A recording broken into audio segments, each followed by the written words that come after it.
Vamos a estudiar ahora cálculo de límites, pero para funciones de Rn en Rm. Vamos a escoger el caso particular de funciones de dos variables. Es decir, vamos a estudiar el caso de funciones que van de R2 a R. De modo que a cada XY se le asigna un Z igual a f de XY. ¿Ok? Vamos a estudiar cálculo de límites. Antes tengamos en cuenta que los límites tienen algunas propiedades. Y la primera propiedad es que el límite, cuando XY tiende a X sub 0 y Y sub 0, de f de XY más g de XY es igual al límite cuando XY tiende a X sub 0 y Y sub 0 de f de XY más límite cuando XY tiende a X sub 0 y Y sub 0 de g de XY. Siempre y cuando esos límites existan, ¿no? Partimos del hecho que existen. Y dos, que el límite cuando XY tiende a X sub 0 y Y sub 0 de C por f de XY es C por el límite cuando XY tiende a X sub 0 y Y sub 0 de f de XY. Vamos a partir de eso, ¿no?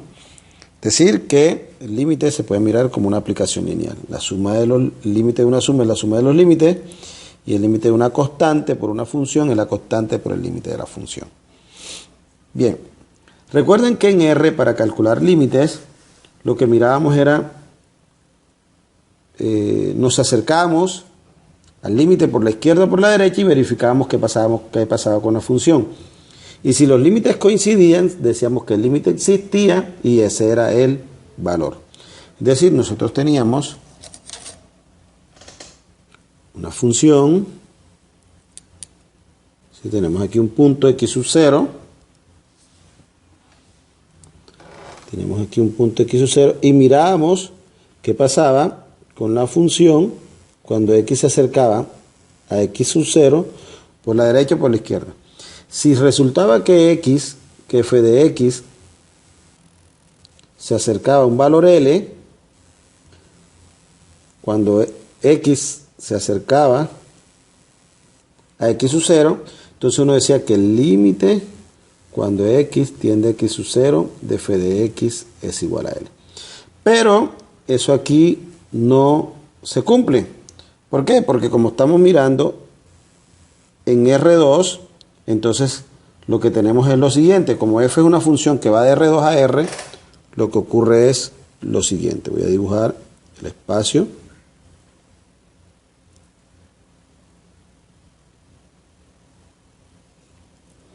Yo tengo X, Y y Z. Recuerden que Z son los valores de f de XY, ¿no?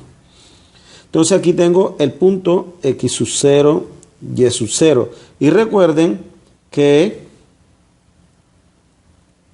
XY podría estar en cualquier punto en una bola abierta centrada en X sub 0 y Y sub 0. Es decir, al interior de una circunferencia con centro en X sub 0 y Y sub 0.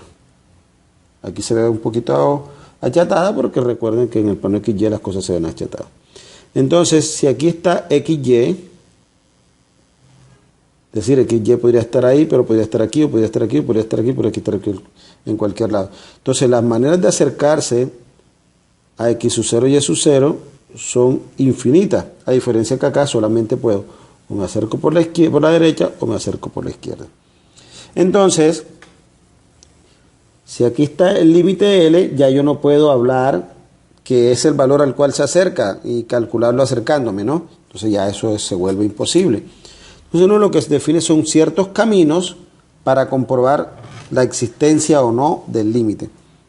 Entonces, la primera prueba que uno hace es que si X es igual a X sub 0, si X es igual a X sub 0 y el límite cuando Y tiende a Y sub 0 de f de X sub 0Y nos da un valor L, por ejemplo.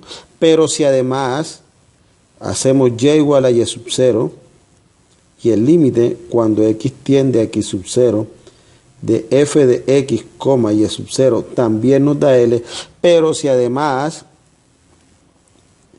hacemos y igual a y sub 0 más m por x menos x sub 0, es decir, me voy por una recta que una a x sub 0 y sub 0 con xy y calculo que el límite cuando x tiende a x sub 0 de f de x, y sub 0 más m por x menos x sub 0, y ese límite también me da L, y además si hacemos y igual por ejemplo a x cuadrado más bx más c, es decir, una parábola que una a x sub 0 y sub 0 con xy, y me ocurre que el límite cuando x tiende a x sub 0 de f de x, a x cuadrado más bx más c, ese límite también me da L.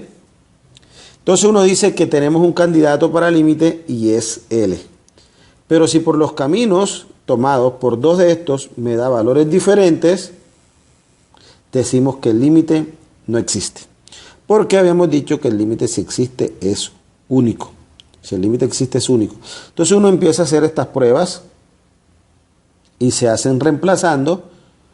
Por ejemplo, aquí a x por x sub 0, en la segunda a y por y sub 0, en la tercera a y por una recta que una a y sub 0, a x sub 0 y sub 0 con xy, en la tercera a una recta que una parábola que una a xy con x sub 0 y sub 0, y si al probar por todos los caminos nos da L, entonces tenemos un posible candidato. En este curso no vamos a demostrar, ¿no?, que ese es el valor del límite, simplemente exhibimos el posible candidato. Pero si resulta que por alguno de los caminos me da valores diferentes, de una vez decimos que el límite no existe. Vamos a verlo con un ejemplo. Vamos a calcular el límite cuando xy tiende a 0, 0 de x más y sobre x cuadrado más y cuadrado. Vamos a calcular ese límite, si es que existe, ¿no? Entonces empezamos las pruebas. Primero, sea x igual a x sub 0. Como x sub 0 como x sub 0 es 0 y y sub 0 es 0, entonces ya sabemos que reemplazamos a x por 0, ¿no? Entonces, límite cuando a x tiende a 0 y reemplazo a, cuando y tiende a 0 y reemplazo a x por 0. Entonces 0 más y sobre 0 al cuadrado más y cuadrado. ¿Listo? Entonces nos quedaría que eso es el límite cuando y tiende a 0 de y sobre y cuadrado. Y eso es el límite cuando y tiende a 0 de 1 sobre y eso nos da infinito. Recuerden que a medida que y tiende a 0, 1 sobre y tiende a infinito. Ahora hacemos y igual a y sub 0 y vemos qué pasa. ¿Sí? Entonces nos quedaría que el límite, reemplazamos a y por y sub 0, cuando x tiende a x sub 0 de x más 0 sobre x al cuadrado más 0 al cuadrado. Y eso nos ocurre lo mismo, ¿no? Eso es el límite cuando x tiende a 0 de x sobre x cuadrado. Y eso es el límite cuando x tiende a 0 de 1 sobre x. Y eso también da infinito. Entonces ya he probado el caso 1 y el caso 2. Y en este caso nos está dando infinito. 3. Si hacemos x igual a y, por ejemplo, entonces nos queda que el límite cuando x tiende a 0 o cuando y tiende a 0. Entonces nos quedaría, reemplazamos aquí x igual a y y nos quedaría x más x sobre x cuadrado más x cuadrado. Y ese es límite cuando x tiende a 0 de 2x sobre 2x cuadrado. Y eso es límite cuando x tiende a 0 de 1 sobre x y eso también es infinito. Entonces noten que por cualquiera de los caminos nos está dando infinito. Eso nos da una idea de que si este límite llega a existir, un candidato es infinito. Si ese límite llegase a existir, él debería ser o irse para el infinito. Veamos otro ejemplo. Vamos a calcular límite cuando xy tiende a 0, 0 de x por y sobre x cuadrado más y cuadrado. Okay, vamos a hacerlo así. Entonces vamos con las pruebas. Si x es igual a 0, entonces nos queda el límite cuando y tiende a 0 y reemplazo x por 0, ¿no? 0 por y sobre 0 cuadrado más y cuadrado. Y ahora sí el numerador es 0, o sea que eso es el límite cuando y tiende a 0 de 0 y eso nos da 0. No se les ocurra decir que como y tiende a 0, eso da 0 sobre 0, porque es que aquí no hemos calculado el límite, ¿no? No se ha sustituido, no se puede sustituir. Recuerden que y tiende a 0, y no es 0. Entonces, pero 0 por y si nos da 0, por lo tanto eso es límite cuando y tiende a 0 es 0 y eso es 0. Ahora, de igual manera, si y es igual a 0, nos va a quedar límite cuando x tiende a 0 de x por 0 sobre x cuadrado más 0 al cuadrado, y eso es el límite cuando x tiende a 0 de 0 y eso también es 0. O sea que ya nos está presentando un candidato y es 0, ¿no? Vamos a hacer otra prueba. ¿Qué pasa si x es igual a y? Entonces nos queda límite cuando x tiende a 0 de x cuadrado sobre x cuadrado más x cuadrado. ¿Por qué? Porque x por x es x cuadrado, como x es igual a y. Y eso nos queda el límite cuando x tiende a 0 de x cuadrado sobre 2x cuadrado. Cancelamos. Y eso es el límite cuando x tiende a 0 de 1/2 y eso nos da 1/2. ¿Qué significa? Por aquí nos dio 0 y por acá nos dio 1/2, es decir, el límite cuando xy tiende a x sub 0, perdón, cuando xy tiende a 0, 0 de xy sobre x cuadrado más y cuadrado no existe. ¿Y por qué no existe? Porque por caminos diferentes nos dio valores diferentes.